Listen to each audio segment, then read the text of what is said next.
Autonomie permet la gestion des locations de marchandises. Les locations sont en fait des livraisons de marchandises transigées avec votre clientèle dans l'intention de les remettre en stock. Il ne s'agit donc pas d'une livraison permanente, mais plutôt d'un emprunt. Ce module a été conçu principalement aux entreprises qui louent des conteneurs, de la machinerie, des toilettes sanitaires, dans le domaine de la construction et du recyclage. Le module des locations est au fait une extension des fonctionnalités de livraison, mais il se limite à l'usage des clients et des produits inventoriés de type unitaire.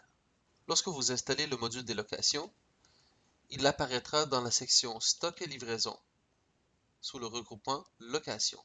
De là, il vous est possible de gérer vos locations, de créer un nouveau, d'accéder aux rapports ou même de faire des recherches.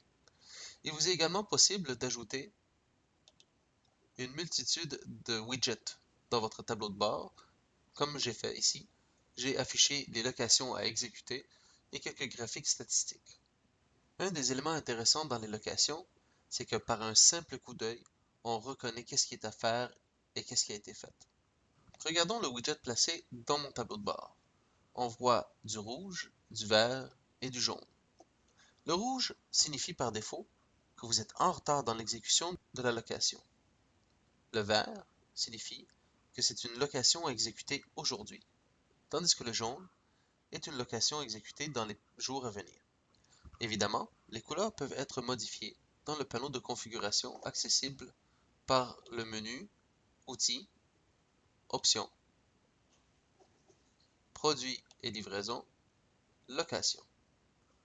De là, vous pouvez choisir les différentes couleurs, choisir un client par défaut lorsque vous créez une nouvelle transaction, autoriser les clients occasionnels pour les transactions de location, le produit par défaut, le nombre de jours d'une location avant de vous avertir qu'il est en retard. Vous pouvez choisir de gérer la quantité en main, permettre l'utilisation des numéros de série, gérer les transporteurs, proposer la facturation à la validation si le module est installé. Vous pouvez même changer de la nomenclature des types de location. Alors, les types de location est un élément très important. Il existe 4 types de location. Vous pouvez créer une nouvelle location, faire un échange, un transfert ou un retour. Quelle est la différence? Tout se base au niveau d'un projet. Une nouvelle location, c'est lorsque vous livrez un nouveau conteneur à un client pour commencer un travail. Un échange survient lorsque le conteneur est complètement plein et le client désire faire un échange pour une nouvelle grandeur ou un nouveau conteneur vide. Le transfert devient intéressant lorsque le conteneur n'est pas complètement plein, mais que le client désire déplacer le conteneur vers un autre emplacement. Le retour termine le projet. Donc, vous commencez toujours par un nouveau et vous finissez toujours par un retour, mais entre les deux, vous pouvez faire autant d'échanges ou de transferts qu'il le faut. Regardons comment gérer et comment créer une nouvelle transaction de conteneur. Alors, à partir de mon tableau de bord, pour éviter de passer par 50 000 endroits, j'ai tout simplement besoin de cliquer le bouton Nouveau. De là, une fenêtre apparaîtra et me proposera de choisir le client, les informations du transporteur, la grandeur du conteneur, identifier le prix, la taxe, le numéro de série si je le connais, sinon il peut être ajouté ultérieurement ou peut être ajouté directement par le chauffeur qui va faire la livraison par autonomie mobile. Vous pouvez ajouter des commentaires externes à ajouter sur votre bon de livraison, les termes de paiement, les termes de livraison, des commentaires internes uniquement disponibles pour vous, le nom du contact et le numéro de téléphone que vous pouvez même aller chercher à partir d'une liste de contacts que vous avez, le nom du vendeur ou la personne qui a fait la transaction. Vous pouvez ajouter des CUP. Je vous invite à aller regarder les champs utilisateurs personnalisables au cas où vous avez de l'information supplémentaire personnelle à vous, les informations de transport, où la distance et le kilométrage peut être évalué par un simple clic. Vous pouvez ajouter des frais supplémentaires, sans compter les dates. Les dates sont des éléments très importants. La date prévue, c'est la date à laquelle le client désire recevoir son conteneur. Pour changer la date, il suffit de l'éditer ou double-cliquer pour accéder à la fenêtre du calendrier. Remarquez que vous pouvez même insérer une heure. Alors, si le client aimerait recevoir son conteneur uniquement à 10 heures, il suffit de mettre 10 heures. Lorsque vous avez terminé, il suffit simplement de cliquer sur le bouton Sauver.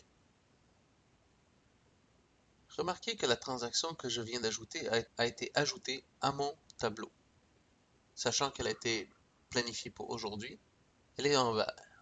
Maintenant, mon chauffeur va chercher un conteneur dans la cour. Je ne connais toujours pas le numéro du conteneur. Celui-ci va tout simplement peut définir directement à partir de son Android ou à partir de son iPhone le numéro du conteneur en se connectant à Autonomie Mobile, ou bien vous pouvez le faire vous-même. Alors supposons que le chauffeur exécute cette transaction ici.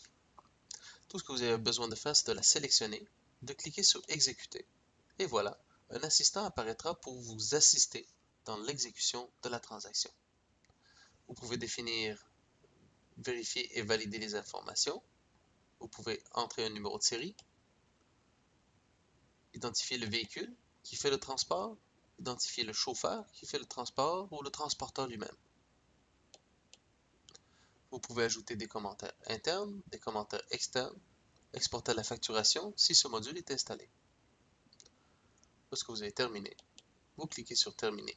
Et voilà, la transaction est complétée.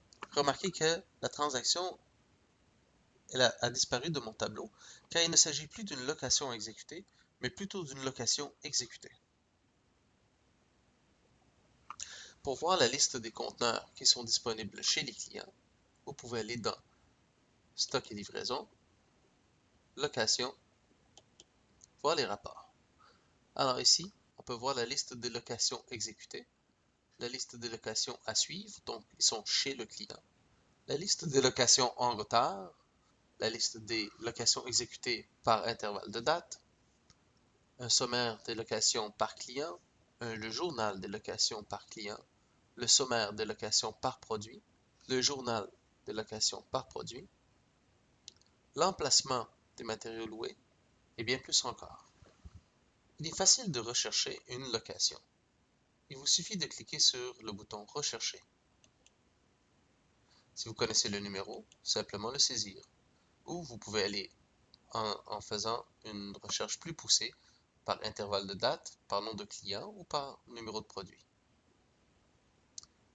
Une fois que vous avez sélectionné la transaction que vous voulez ouvrir, il suffit tout simplement de cliquer sur le bouton OK. Et voilà, ma transaction est ouverte. Il est également possible d'exécuter une transaction à même la fiche. Simplement double-cliquer sur le champ Exécuter-le, identifier la date et l'heure, cliquez sur OK et le tour est joué. Une fois qu'une transaction est exécutée, il est possible de procéder à un échange, un transfert ou un retour. Nous allons procéder à un échange. Dans cette mise en situation, le client a complètement rempli le conteneur de 40 verges. Il demande alors d'échanger le conteneur pour un 20 verges.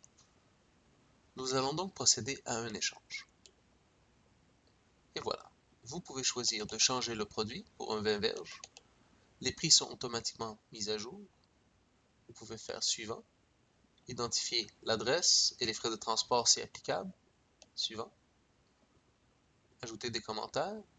Vous pouvez même l'exécuter directement ou vous pouvez l'exporter à la facturation si le module de la facturation est installé. Lorsque vous avez complété toutes les informations, il suffit de cliquer sur le bouton Terminer. Et voilà, le tour est joué. Vous passez maintenant à un échange. Vous décidez de l'exécuter maintenant. Exécutons-le. Et voilà. Maintenant, l'échange, le transfert et le retour sont maintenant disponibles. Malheureusement, le client n'a pas rempli tout son conteneur et décide de déménager l'emplacement du conteneur. Très simple, il suffit de cliquer sur le bouton Transférer. Remarquez que vous ne pouvez pas changer le produit.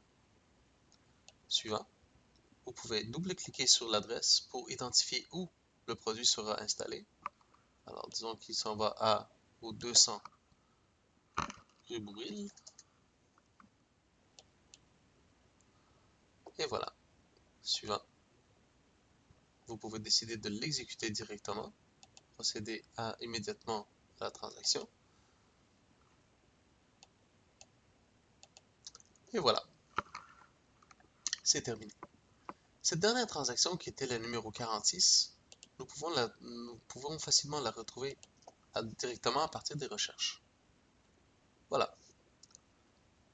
Cliquons sur le bouton OK. Voici notre transaction. Le client vous appelle. Désire avoir plus d'informations avant de faire le retour. Vous voulez avoir l'historique pour négocier de manière intelligente. Vous pouvez cliquer sur le bouton historique situé en haut de la transaction. Et voilà. Vous voyez qu'il a commencé par un nouveau, a fait un échange, a fait un transfert et le produit n'est toujours pas retourné. Il est possible de voir les informations sous forme de tableau, comme il est possible de les voir sous forme d'organigramme. Vous pouvez choisir de les sélectionner et de les ouvrir pour avoir plus d'informations sur ces transactions. Maintenant que le projet est terminé, il suffit de cliquer sur le bouton Retour pour aller récupérer votre conteneur. Vous savez exactement à quelle adresse il se trouve. Vous pouvez ajouter des commentaires internes pour votre camionneur. Vous pouvez choisir de l'exécuter immédiatement si le camionneur là est déjà parti ramasser le conteneur, ou bien vous pouvez le faire ultérieurement par le mobile ou par le web. Une fois terminé, votre conteneur est retourné au bercail. Plusieurs options sont très intéressantes et viennent directement avec Autonomy.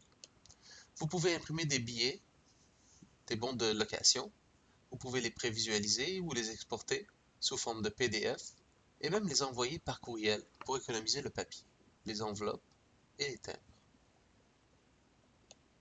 En résumé, lorsque vous procédez à la location d'un conteneur, vous devez d'abord le prévoir, puis l'exécuter, puis le suivre afin de vous assurer que vous ne perdez pas vos conteneurs. J'espère que cette vidéo vous a plu.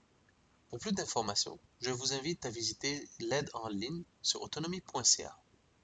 Bonne journée.